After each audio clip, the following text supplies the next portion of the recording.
कि सरकार कांग्रेस की आएगी। कई कार्यकर्ताओं के हौसले टूटे हुए थे और जिनके हौसले टूटे हुए थे वे हवा में दूसरी तरफ बह गए। जो दूसरी तरफ बह गए थे ऐसे कार्यकर्ता फिर आगे जब समय आएगा, क्योंकि भारतीय जनता पार्टी लंबे समय तक शासन करे इसकी व्यवस्था कर रही है। पार्टी में जुड़ा था तो मेरे को ये कहते थे ऐसी पार्टी में घुस गए का राज कदे नहीं आना, और मैं ये कहता था हमारा राज आओगा, तो राज आया। और 96 में जब हमारी मिली जुली सरकार आई थी तब लोग कहने लगे थे अब राज तो है पर गठबंधन का है, मगर ये एकलव्य आऊंगा, और वो एकलव्य आया। अटल बिहारी वाजपेयी जी का जब शासन, उस समय भी कांग्रेस का एक ही प्रचार था कि इस देश में राज कांग्रेस कर सकती है, दूसरी पार्टी कर ही नहीं सकती। 28 पार्टियों को जोड़ के अटल जी ने 6 साल तक शासन करके दिखाया, और एक भ्रम टूट गया कि बीजेपी पार्टी में भी ऐसे नेता हैं जो इस देश का नेतृत्व कर सकते हैं। और 2014 से आपने देखा है कि देश के प्रधानमंत्री नरेंद्र मोदी जी ने जो नेतृत्व करके दिखाया, अब तो दुनिया के अनेक देश है, अगर मोदी जी वहां जाकर चुनाव लड़ेंगे तो एक तरफा जीत हासिल करेंगे।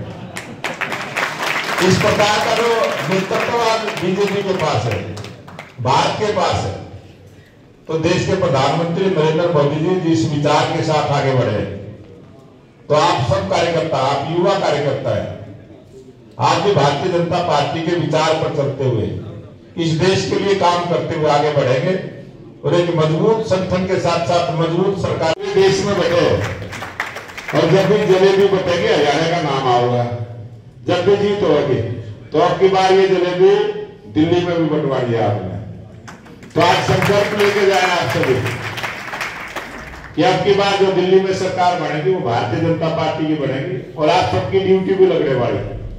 युवा मोर्चे की ड्यूटी लगेगी, जो भी युवा मोर्चे के कार्यकर्ता है अपना नाम लिखवा दे, और उसके साथ कोई च्वाइस का आपका कोई विधानसभा है कि इस विधानसभा में ड्यूटी लगवा दो, तो वो भी जरूर एक सूची बनवा दे, ताकि जैसे ही दिल्ली से आदेश आएगा मैं तुरंत आपको दिल्ली की तरफ भेजने का काम करूंगा, आपको काम करने का मौका मिलेगा। और काम करते करते ही नेता बनता है, जो नेतृत्व करता है वही नेता बनता है। मैं अब तक जो है ना 37 प्रांतों में 37 बार जा चुका हूं, 37 बार मेरी ड्यूटी लगी है चुनाव के समय। अब चाहे उधर मिजोरम, त्रिपुरा, मेघालय, कहीं की भी बात करोगे, जम्मू कश्मीर में तो 3 बार चुनाव में गया, गुजरात के अंदर 3 बार गया। जब भूकंप के बाद जब मैं जिला पार्षद था 2002 के चुनाव में, जब मोदी जी राष्ट्रीय महामंत्री थे, उस समय पहली बार गए थे, और हमारी यहाँ सरकार थी उस समय। कृष्णपाल गुर्जर जी जो है ना हमारे विधायक दल के नेता थे, संगठन मंत्री अपने पूर्व मुख्यमंत्री मनोहर लाल जी थे। बहुत लंबे समय से काम करते करते जो है, और तमाम पार्टी की छोटी से छोटी 87 में जो तो 20 मिनट बुलवाओ इतना कि अच्छा लगा जी बीच में। अच्छा चलो विरत ले लो, एक दो आपके माइक यहीं ले बैठे। नहीं एक बार मैं अपने दोनों महामंत्रियों से आग्रह करूंगा कि प्रदेश के पदाधिकारी जी प्रदेश के पदाधिकारी है या नहीं, प्रदेश वाली टीम है जी, यहाँ तो वही बुलाए प्रदेश वाली है जी। तो प्रदेश में कितने वैसे 4 लोग हैं जी, दोनों लोग जी भी हैं और अपना और फिर जी सिकंदर जी भी यही हैं, और IT के बाहर जा कर ले अध्यक्ष जी नमस्कार। जी नमस्कार जी हमारे देश के पूर्व प्रधानमंत्री डॉक्टर मनमोहन सिंह जी का निधन पूरे देश के लिए एक बहुत बड़ी क्षति है।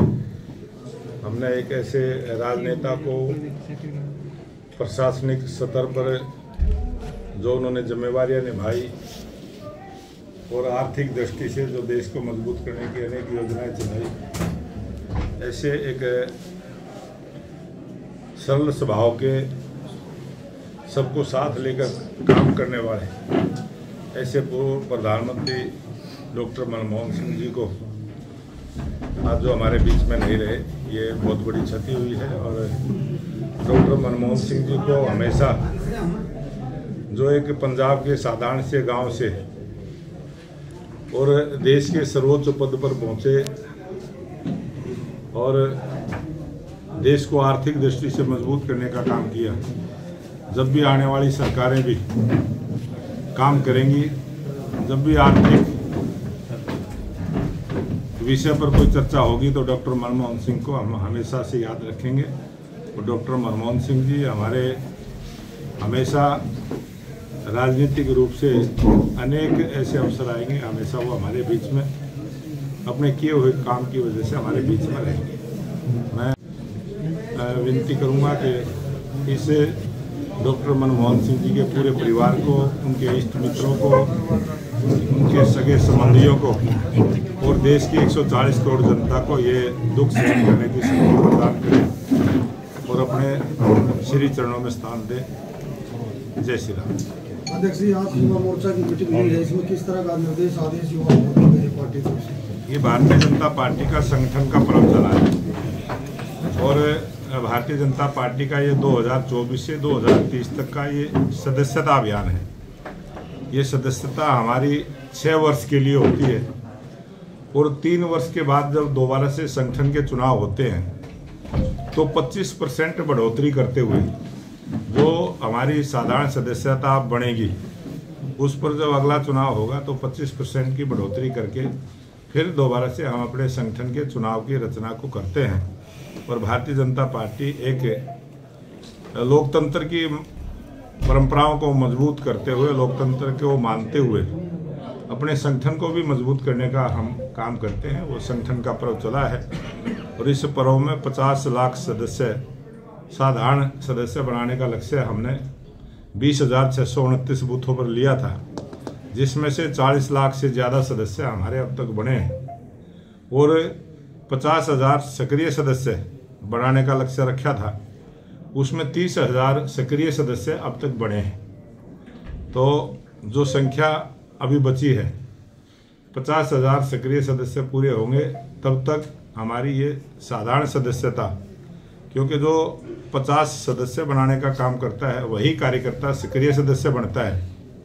तो अभी 20,000 जब नए सक्रिय कार्यकर्ता बनेंगे और वो 50 एक कार्यकर्ता जैसे बनाएगा तो 10 लाख की संख्या बनती है।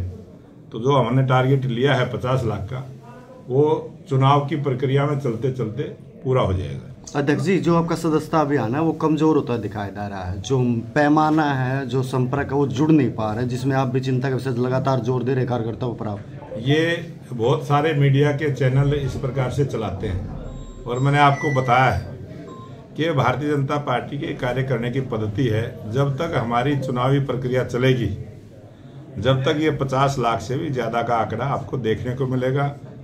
आपने 1 लाख का आंकड़ा भी देखा होगा, 2 का भी देखा होगा, जब 10 लाख क्रॉस किए तब भी हमने बताया, जब 20 लाख क्रॉस किए तब भी बताया, 30 लाख क्रॉस करने के बाद, क्योंकि हमारी पार्टी लोकतंत्र से चलने वाली पार्टी है। जब तक जो टारगेट हमने लिया है, 50 लाख सदस्य बनाने का टारगेट हमने लिया था, जब तक उसको 50% से ज़्यादा संख्या में नहीं बढ़ेंगे, हमारी चुनावी प्रक्रिया शुरू नहीं होती, चुनावी प्रक्रिया रुक जाती है। जब हमारा आंकड़ा 30 लाख को क्रॉस किया तो उसके बाद सक्रिय सदस्य बनाने की प्रक्रिया शुरुआत हुई और वो 15 तारीख से हमने शुरुआत उसकी की। उसके बाद जैसे ही हमारा 30,000 सक्रिय सदस्य बनने का जो लक्ष्य पूरा हुआ है, जब 30,000 सक्रिय सदस्य हमारे बन गए हैं, तब हमें परमिशन मिली है बूथ के कमेटी बनाने की। अब हमारी बूथ की कमेटियों की चयन की प्रक्रिया कल से शुरू होगी। हमारे जो बूथ का चुनाव है वो कल से शुरू होगा और ये हमारी पार्टी की प्रक्रिया, और जिस बूथ पर 50 सदस्य होंगे उसी बूथ का चुनाव होगा। जिस बूथ पर 50 सदस्य भारतीय जनता पार्टी के नहीं बने हैं उस पर चुनाव भी नहीं होगा।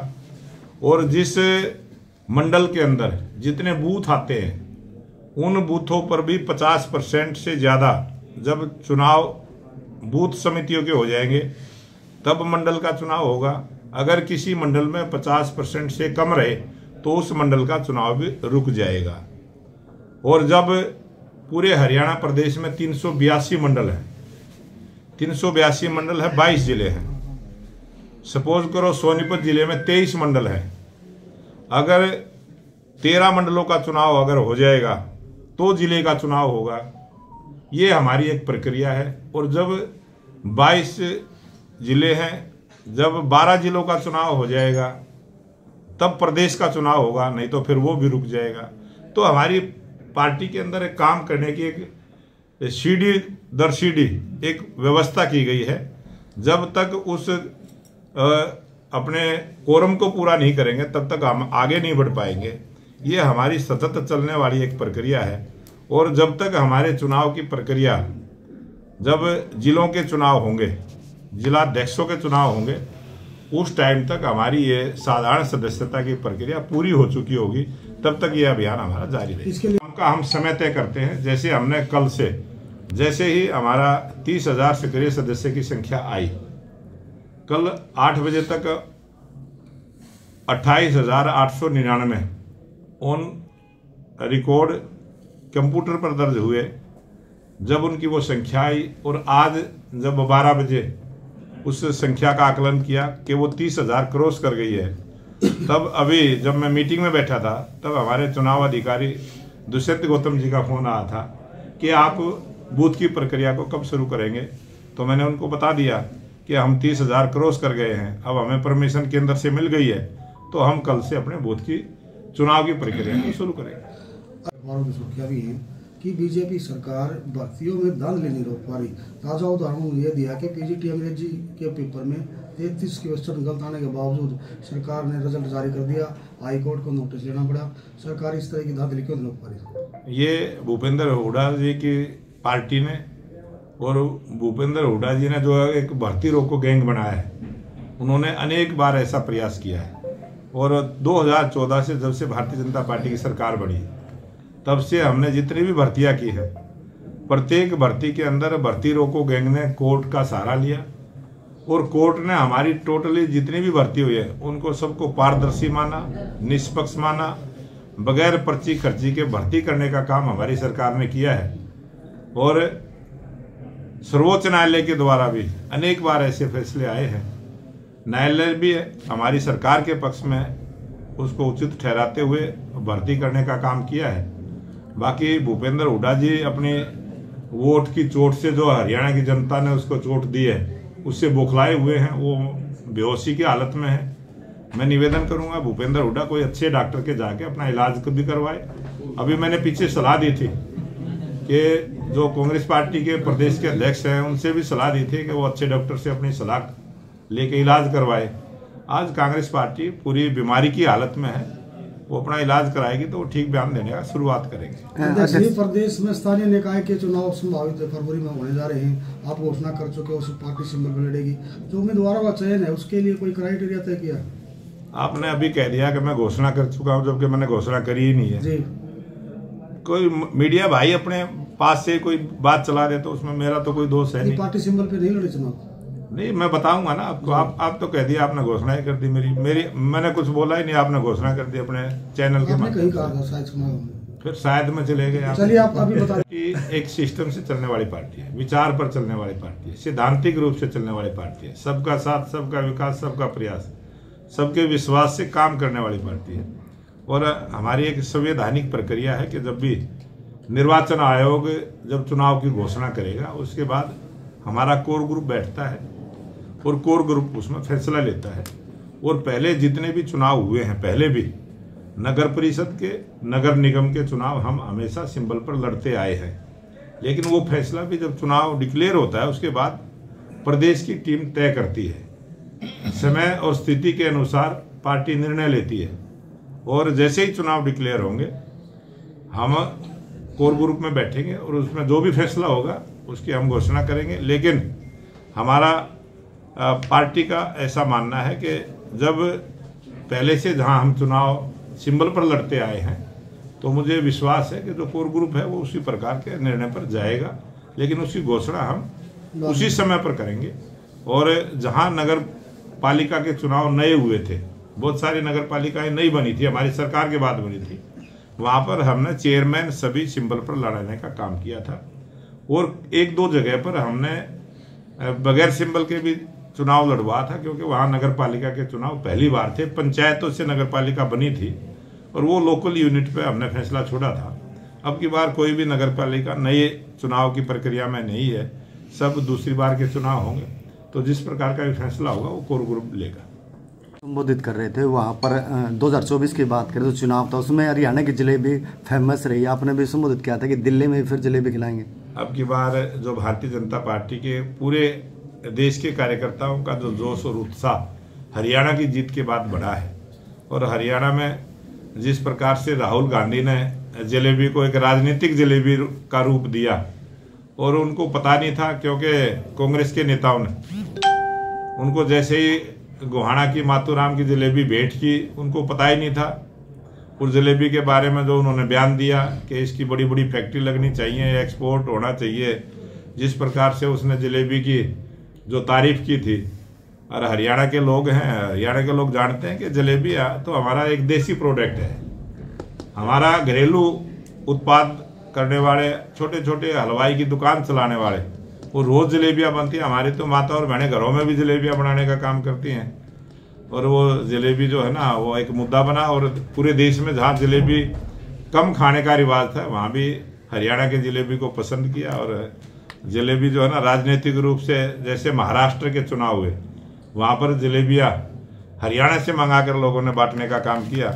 अब दिल्ली में चुनाव हैं, तो भारतीय जनता पार्टी के कार्यकर्ता दिल्ली में भी जलेबियां बांटने का मेहनत करेंगे, परिश्रम करेंगे, और दिल्ली में भारतीय जनता पार्टी की स्पष्ट बहुमत की सरकार दिल्ली प्रदेश में बनेगी। अध्यक्ष जी, उनके आमरण अनशन को 30 दिन से ज्यादा हो चुके हैं, उसके अनशन खत्म कराना चाहिए, किसानों की बात माननी चाहिए। बिल्कुल 100% मैं निवेदन करूंगा। और सर्वोच्च न्यायालय ने जिस प्रकार से किसानों की बात को सीधा सुना है और एक कमेटी भी बनाई है, जो सर्वोच्च न्यायालय के निर्देश में कमेटी बनी है, और जिस प्रकार से सर्वोच्च न्यायालय ने आश्वासन दिया है कि वो आके सीधी बात सर्वोच्च न्यायालय में अपनी कहें, मैं किसान नेताओं से भी प्रार्थना करूंगा कि वो अपनी बात को सर्वोच्च न्यायालय के सामने भी रखें, जो कमेटी बनी है उसके सामने भी रखें, और बातचीत के माध्यम से, क्योंकि पंजाब की सरकार की जिम्मेवारी बनती है, पंजाब सरकार किसानों के साथ बातचीत करे।